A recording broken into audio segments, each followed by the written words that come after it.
definitely need some time to think. He needs to have to think about what he's done, and he needs to own up. And I think this is where one of my biggest problems comes in, is the fact that he won't, I don't see him ever, like, really truly accepting and admitting that he's to fault for the stuff that happened. Like, he's not the kind of person that takes blame. How do you kids feel about this, knowing that their grandfather is going through all this and that he won't own up? I mean, they don't really say much. They're fine with him when they do see him, but he was going through a couple months ago, he had lived with my uncle. It was supposed to be a temporary thing. It turned into 4 years, and my uncle was getting ready to have a grandchild, and, you know, had been asking my father for a year to move out, and my father just refused to. And I think he got pissed at me and my sister, and that's pretty much around the time that he kind of stopped the communication, because my sister and I didn't open up our door to him. And I said, you know, my sister moved out when she was 16.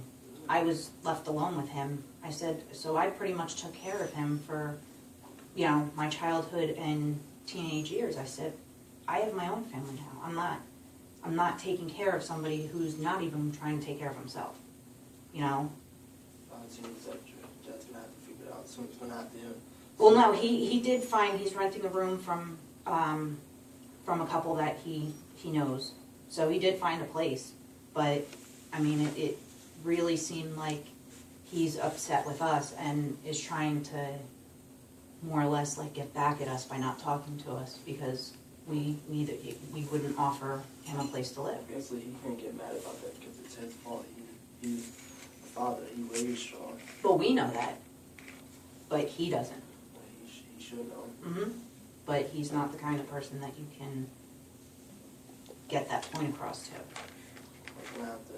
He's gonna have to get the point sooner or later. Well, that's why the way I'm choosing to deal with it right now is to just not deal with him. You know, I have a family, I have a job, I go to school, I have responsibilities, and I'm doing for my kids, the motto that I've had since I found out I was pregnant with my first daughter is, I am raising my children the opposite way that I was raised. That's good. That's a good And role right there. I have worked my ass off to always provide for them, even when I left their father, and, you know, I would take whatever overtime I could just to be able to give a little extra. They have never gone without anything. I don't spoil them. I won't do that, but I want them to know that they can always count on me. You know, I'm always going to be there, and they're always going to be provided for.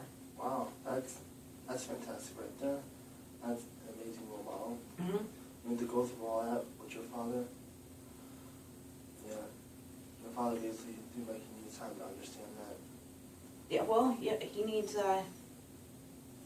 He found God. That's good. That's amazing. He found Christ. But he uses that as a defense for everything.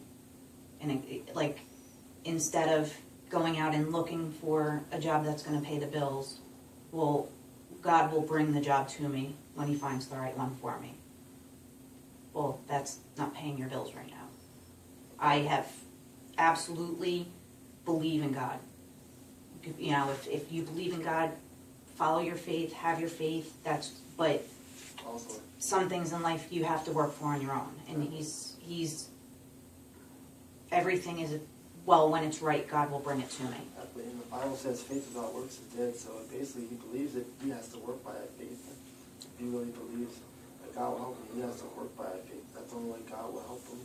But yeah, I mean, it's been like the past couple years that he just, I don't know, he started this new church that my uncle was going to, and he kind of just became a different person.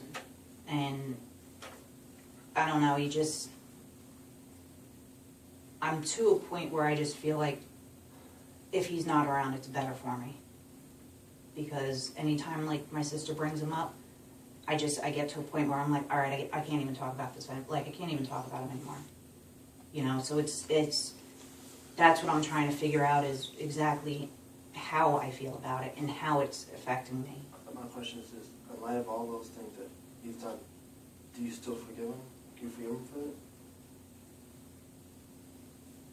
Like everything that he I did? don't think, well, my whole life I always said there was nothing to forgive, you know, you can't change the past.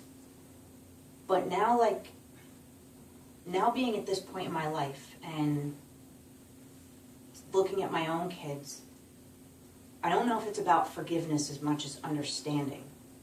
I don't understand how, as a parent, you do that. Yeah, he put a hurt, you know how it seems like he's putting a hurt on you. The advice I'd give you is definitely you do that